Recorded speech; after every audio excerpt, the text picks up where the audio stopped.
يا رب أنا أشهد أن لا إله إلا أنت، فلا إله إلا أنت سبحانك إني كنت من الظالمين. يا رب ظلمت نفسي ظلما كثيرا، وإن لم تغفر لي وترحمني أكن من الخاسرين. يا رب أنا أهلك إن عصيتك، ارحمني. يا رب لا تضرك معصيتي، ولكني أهلك إن عصيتك، فلا تهلكني ولا تسلط علي الشيطان ولا نفسي، فأنا أشد ما أجد اليوم هي نفسي، وأشد عدو لي هي ذاتي وهواي والشيطان. أعني، أقبلت إليك تائبا فتب علي.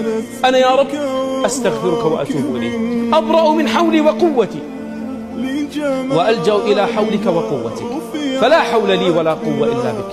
اللهم أعني ولا تعن علي، وانصرني ولا تنصر علي، وامكر لي ولا تمكر علي، واهدي ويسر